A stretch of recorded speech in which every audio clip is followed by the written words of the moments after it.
Sveiki sugrįžę ir vėl į 101 Customs. Aš tęsiu darbus prie Alfa Romeo. Reikia nuimti ratus ir išvežti į wheel spotą, kad vieną perdažyti, nes vienas pažeistas, o kitus tiesiog išvalyti. Turim dar vieną Harley Davidson, kuriam reikės perdažyti dvi dėžes, fenderį priekinės dėžes. Spalva nieks nesikeis, tiesiog dėl kosmetikos, dėl to, kad grįžo iš Amerikos šiek tiek pažeistas. Prie mūsų Harley liko labai nebedaug. Iki galo darinkti tiesiog viską, sudėti lankus, lempas jau turim. Ir manau, kitą savaitę jau išvažiuoja pas duslintuvų meistrus sutvarkyti duslintuvą. Parodysim viską, tad žiūrėkite.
O kadangi sirena dar nepabaigta, tai vežam su kita darbinė. Pačia didžiausia, ką turėjom.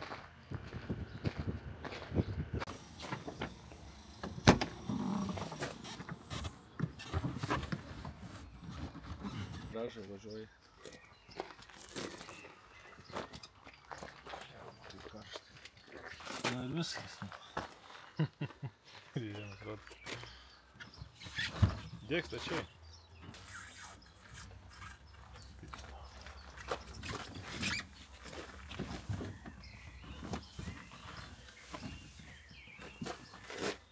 Čia šūdas.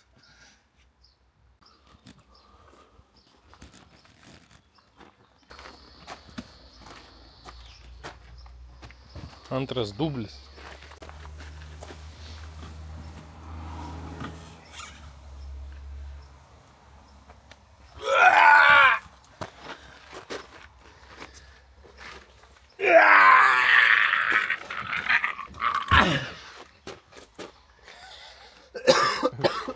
Vėl netelpu. Šiaip vieną dabar reikėtų taip ir kitas čia.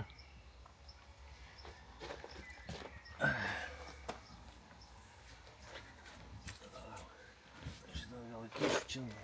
Tai šitą reikėjo dabar taip pavarsti. Nes paskui neįkišiu šitą. Įkišiu.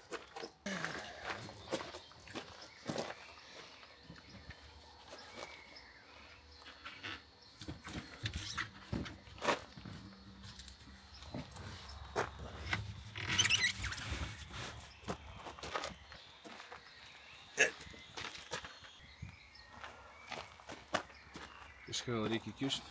Reikia, čia blogas ratas.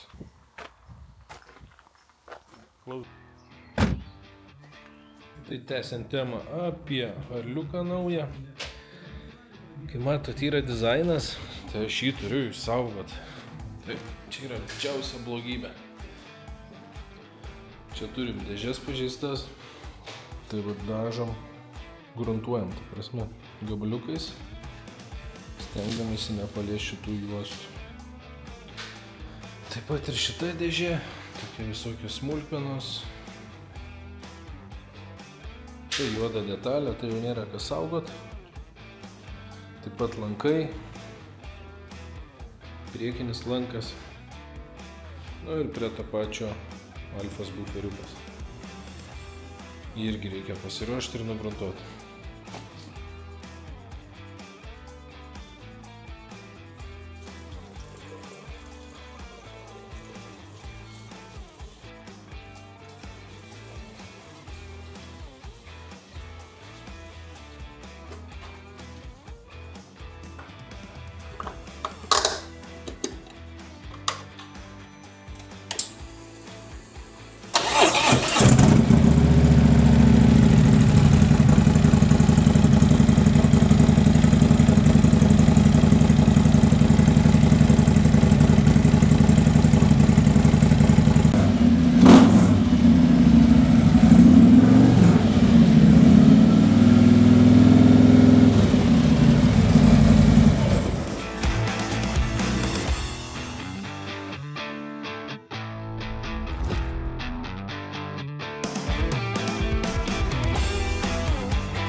Tai tęsiam darbus prie Harley Davidson, viską realiai pasiruošiau, parvežėm iš plasmasistų sulituotą plastiką, taip pat liko nuvežti tik tai padaryti dizainą.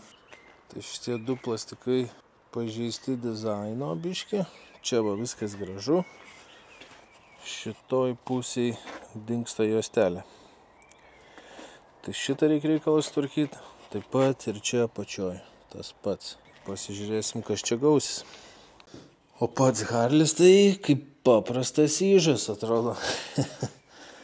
Be visų dėžių. Gal ir nieko toks. Taigi, bičiuliai, keletas update'ų apie Harley. Tai Harlis kaip ir pabaigtas. Padarėm test drive'ą. Test drive'as nepavyko, dėl to, kad nebuvo vienos detalės, kurios ir nebuvo grįžus Harliui iš Amerikos. Gal čia mūsų grybas, gal labiau amerikonų grybas, kurie keitė padangą šitam Harliui. Tai trūko šaibos ties šitą vietą. Dedasi tokia metalinė šaibutė, kuri atstumė ratą šiek tiek nuo šakės galinės. Važiavom, ratas čiučiut užsikirto, biškis slydo, bet nieko tokio. Žodžiu, viskas laimingai baigėsi. Sekantis dalykas, tai čiučiut šlapavo dangtelį galvos, pasiėmiau įrankį colinės galvutės, biškį paveržiau ir nulūžo. Tai taip, kad reikės dar galvutės dangtelio. Ir tada viską pakeitę, vėl bandysim antrą test drive'ą. Dabar viskas yra išrinkta, kaip matot, nuimta galvutės dangtelis, dangtelis kitas. Ir čia matosi, pro kur šlapavo, va čia va, kampe. Nes šitas varžtas buvo greičiausiai nedasuktas. Ir kai varžtas nedasuktas, tarpinė neprispausta, automatiškai bėga tepaliukas. Tai taip, kad šitie dalykai su kitų Harlių, kuris stovi štai čia, irgi judame į pabaigą. Šitas bus pabaigtas kitą savaitę, tas irgi kitą savaitę. Manau, kad šiai savaitėje tiek. Taigi iki pasimatymo sekančią arba dar sekančią savaitę. Ir nepamirškit subscribinti, laikinti ir komentuoti. Mums tai padeda ir žinom, į kurią pusę judėti toliau. Taip kad iki.